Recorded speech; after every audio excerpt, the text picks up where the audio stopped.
जे सरकारी वकील आहेत या ज्या आपल्या प्रकरणामध्ये त्यांना आपण मागणी केलेली आहे त्या संदर्भात अण्णांना आम्ही भेटलोत, त्यांच्यासोबत चर्चा झाली आणि अण्णांनी तुम्हाला सांगितलं देखील की सोमवारपर्यंत त्यांची ऑर्डर झाली पाहिजे, होईल त्यांची ऑर्डर आणि ती मागणी करायला किंवा त्यांच्यासोबत याच चर्चा करायला आम्ही आलो होतो. आम्ही त्यांच्यासोबत चर्चा केली जेणेकरून SIT CIDकडे जे आपल्याला काही गोष्टी द्यायच्यात, ज्या गोष्टीचं तपास होणं बाकी आहे, तर ते साहेब असल्यानंतर अजून जास्तीचं चांगल्या पद्धतीनं तपास पुढील होईल.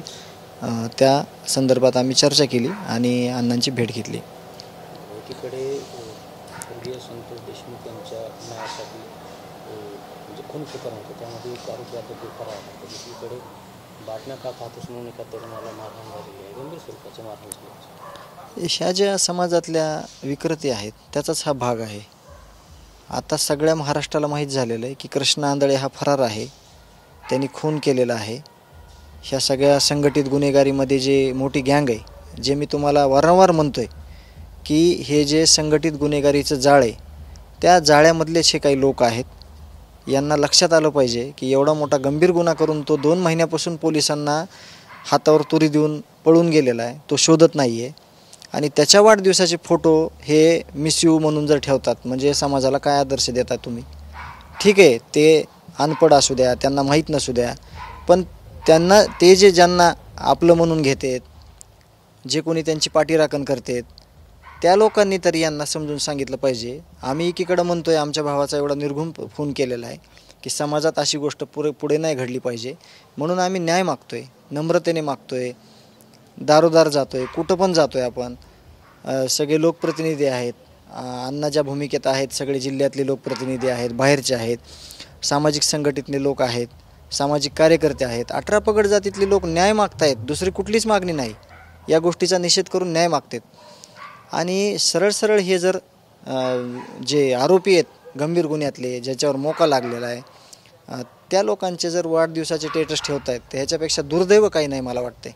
अतिशय दुर्दैवी गोष्ट आहे.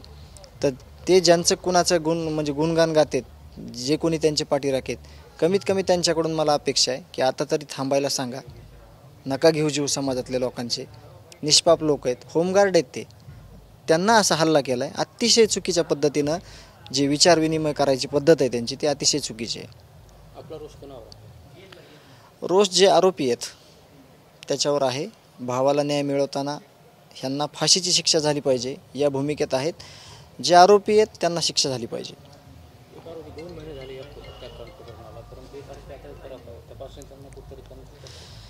याच्यातून 2 गोष्टी आहेत.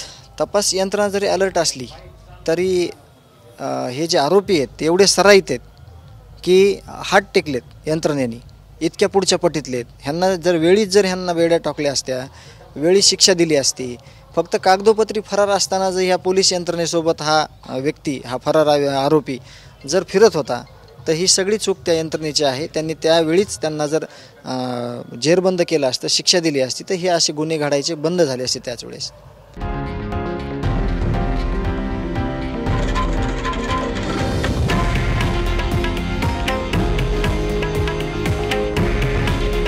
हे आहे देशातील नंबर 1 न्यूज नेटवर्क आणि आपण पाहत आहात TV9 मराठी.